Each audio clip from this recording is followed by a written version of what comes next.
오전에 자료 제출 문제 때문에 정회를 하면서 양 간사 간의 자료 제출 문제에 관해서 협의를 이어가도록 부탁을 드렸습니다.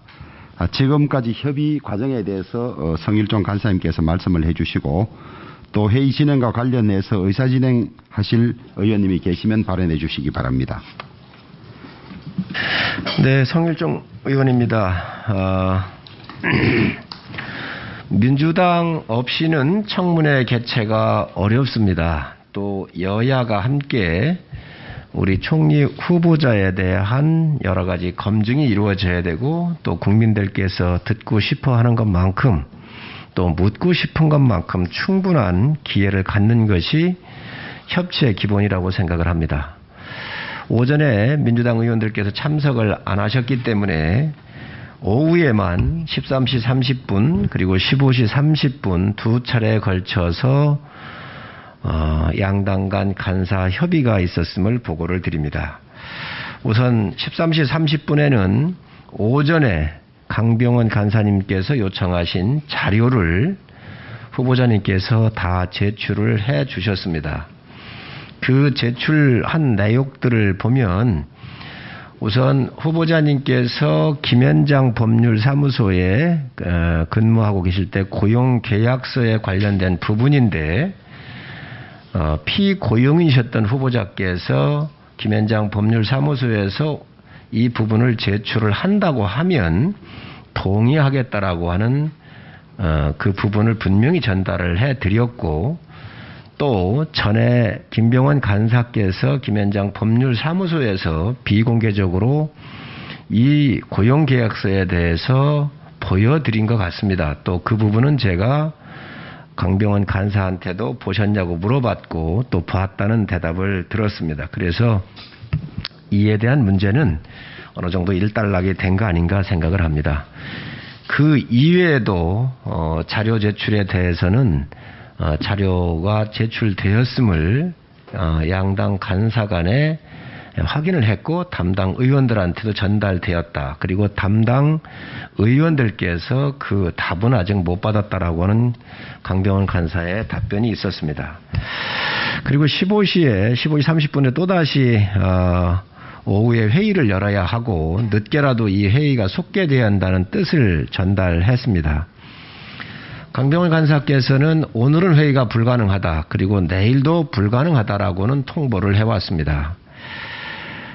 국회는 정해진 기간 내에 그리고 양당 간의 간사 간의 협의가 이루어졌던 의사 일정대로 개최가 되어야 하고 또 국민들께서 이 회의를 저는 보셔야 된다고 생각을 합니다. 다시 한번 요청을 합니다. 국회의 약속은 국민과의 약속입니다. 일정은 국민께 공지가 되어 있고 전에도 20, 21, 21일 지난주 수, 목, 금을 저희는 회의를 개최해서 3일간 합의한 적이 있습니다. 요청한 적이 있습니다. 그런데 민주당에서 오늘과 내일로 수정 요청을 했고 저희는 이걸 또한 받아들였습니다. 당일에까지 와서 자료 제출을 미비를 이유로 이 회의를 계속 지연하고 있는 거에 대해서는 안타깝게 생각을 하고 앞으로 양당 간에 오늘과 내일을 통해서라도 지속적으로 협의를 요청할 것이고 또 이 회의가 개최될 수 있도록 요청을 할 것입니다. 다시 한번 민주당 의원님들에게 요청을 드립니다.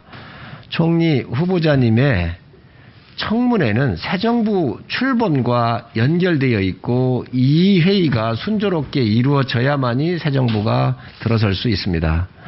새 정부의 새로운 출발에 축복을 해주실 수 있도록 이 청문회가 원만히 끝낼 수 있도록 도와주실 것을 간곡하게 호소를 드립니다. 우리 후보자님은 공직에서만 주로 사셨고 또 DJ 정부, 노무현 정부, 이명박 정부를 통해서 모든 검증이 많이 이루어지신 분입니다. 특별히 검증할 내용이 없음을 민주당 의원님들께서도 아실 거라고 생각을 합니다. 당리당략을 떠나서 이 후보자님에 대한 청문회가 꼭 열려서 새로운 정부의 순조로운 출발을 할 수 있도록 각별히 다시 한번 챙겨주시고 또 참여해 주실 것을 간곡하게 요청을 드리고, 저녁이든 새벽이든 저희는 늘 협의하고 이 청문회가 열 수 있도록 준비하고 있다는 말씀을 드립니다. 이상입니다. 예, 김미애 위원님. 다시 한번 국민 여러분께는 죄송하다는 말씀 드립니다.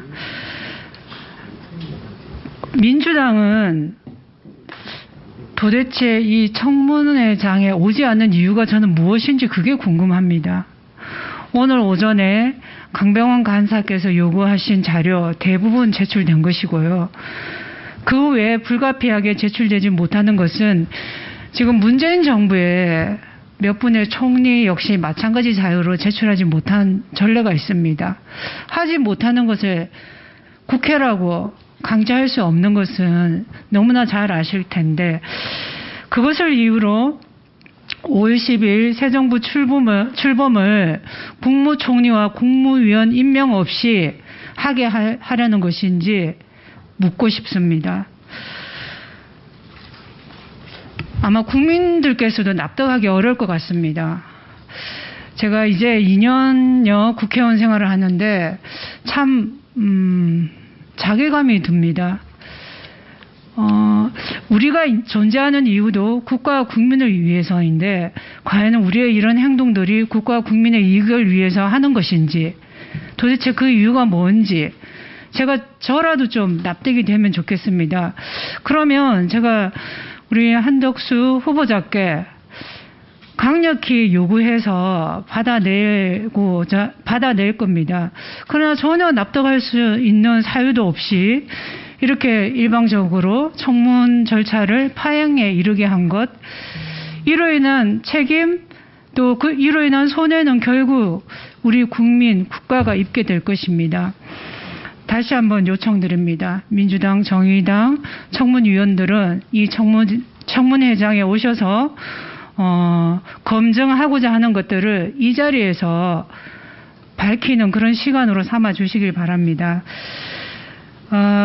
우리 한덕수 총리 후보자는 2007년 노무현 대통령 참여정부 시절 마찬가지로 지금처럼 국무총리 임명 동의 요청을 했었는데, 그때 사유를 보면은 후보자를 이렇게 평가하고 있습니다. 풍부한 국정 운영의 경험을 쌓아와 주요 국정 과제를 효율적으로 관리할 적임자이다.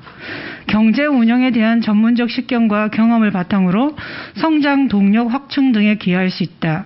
성실한 공직 생활자로 정평이 나 있으며 각 부처의 장을 역임하면서 통합과 화합으로 조직의 시너지 효과를 불러왔다. 안정적, 통합적 지도력을 갖추고 있다라고 했습니다.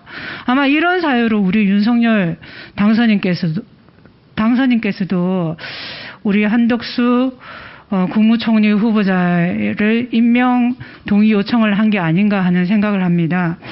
당시 청문회 과정에서도 후보자의 능력과 전문성에 대해서는 야당인 한나라당도 의심하지 않았고 문제를 삼지 않았습니다.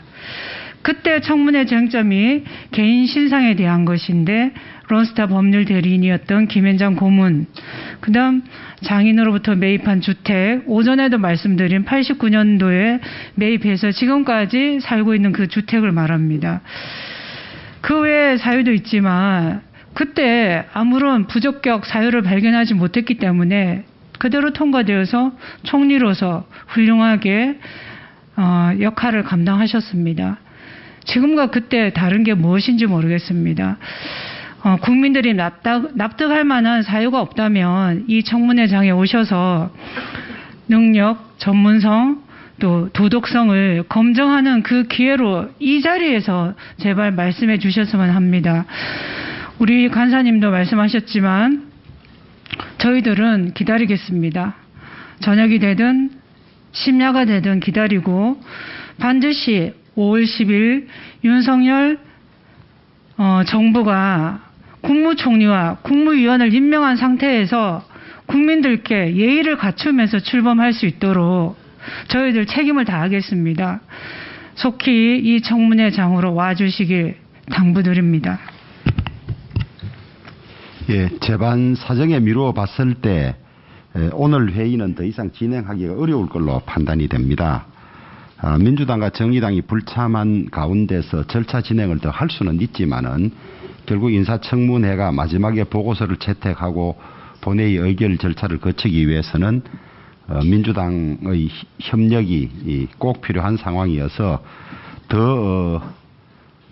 오늘 더 진행하기 어려운 사정이기 때문에 오늘 회의를 마치는 걸로 그렇게 하겠습니다. 의사진행 발언 있습니까? 예, 3분만 해주십시오. 예. 지금 민주당이 도대체 어떤 생각으로 이렇게 지금 청문회를 당초 해봤던 청문회를 이렇게 지연시키고 무산시키려 하는지 알 수 없습니다. 하지만 저는 우리 청문위원들께서 이제 개별 헌법기관으로서 좀 비상한 인식을 해주셔야 된다고 생각을 합니다. 지난번에 검수완박법을 민주당이 무리하게 통과시키려고 폭주기관 자체를 밀어붙였을 때 우리 무소속의 양향자 의원께서 보여주셨던 그 태도가 우리 개별 헌법기관으로서 우리 의원들께 정말 절실하다고 생각합니다. 지금 검수완박 밀어붙이려다가 민주당 내에서 양식 있는 의원님들이 그 문제에 대해서 저항하시고 또 개별 헌법기관으로서의 목소리를 높이셔서 그 폭주를 일단 멈췄습니다. 그런데 그것이 정치인들을 위한 야합이었다고 지금 국민적 저항에 직면하고 있습니다. 여야 모두가 이 문제를 새롭게 생각해야 될 시점에 와 있는데 근데 지금 민주당 의원님들은 지금 이 사태가 얼마나 심각한지 지금 모르십니까 지금? 국회의원들이 자기들 범죄 수사 안 받으려고 이런 검수완박법 서로 합의했다고 그렇게 지금 맹비난을 퍼붓고 계십니다. 그런데 지금까지 역대 총리인준 청문회의 기준에 비춰보더라도 그 자료 제출수라든가 이런 것들이 평균 이상이고 특히 지금 나라가 처한 상황이 굉장히 중차대한 만큼 그런 문제를 과연 헤쳐나갈 수 있는 책임 총리 후보감인지 그걸 검증하고 저 과제 인식에 대해서 서로 토의해야 할 자리가 이렇게 공전되었어야 되겠습니까? 여러분들은 우리 민주당 의원님들이나 정의당 의원님들은 정당의 소속 의원이기도 하지만 국민들을 대표하는 개별 헌법기관입니다. 저는 여기 지금 자리를 비우고 있는 모든 의원님들 생각이 다 똑같지는 않을 거라고 생각을 합니다. 정말 지금 검증해야 되고 따져 물어야 되고 우리가 당면한 국가적 위기와 과제를 우리 총리 후보자가 실제로 감당할 수 있는지를 좀 하는 그런 이제 헌법기관으로서의 결단을 좀 요청드립니다. 언제까지 우리가 정당의 명령에 따라서 특별한 하자 없이 특별한 이유 없이 이렇게 국회를 파행시키는 이런 사태가 되풀이 되었어야 되겠습니까? 지금 총리 후보자는 그동안 말하는 7대 문제니 뭐니 하는 그런 조항에 크게 위배되는 게 없습니다. 지금까지 드러난 것만 보더라도. 특히나 많은 부분은 이미 민주당에서 요구한 것들을 다 수용하기로 했습니다. 그런데 무엇 때문에 이렇게 지금 이 회의를 공전시키십니까? 우리 의원님 각자 개개인 모두 존경하는 의원님 각자의 판단과 각오로 이 청문회가 예, 그러면 오늘 회의는 이것으로 마치도록 하고 다음 회의는 내일 오전 10시에 개의하도록 하겠습니다. 그 사이에라도 양당 간사들께서는 원만한 회의 진행을 위해서 서로 더 협의를 해 주시길 바라고 또 후보자 측에서도 민주당이나 정의당이 요구한 자료 중에서 추가로 더 제출할 수 있는 자료가 있다면 최선을 다해서 제출을 해 주시고 또 제출하지 못할 사정이 있다면 그 사정을 잘 야당 측에 이야기를 해서 이해를 구해 주시기를 바라겠습니다. 내일 정인들이 출석해서 정하도록 되어 있는데요. 내일 회의가 정상적으로 진행되지 못할 사정들이 있으면 정인의 출석에 관해서는 위원장이 정인과 참고인들에게 적절한 조치를 취해서 불편함이 없도록 그렇게 하겠습니다. 사퇴를 선포합니다.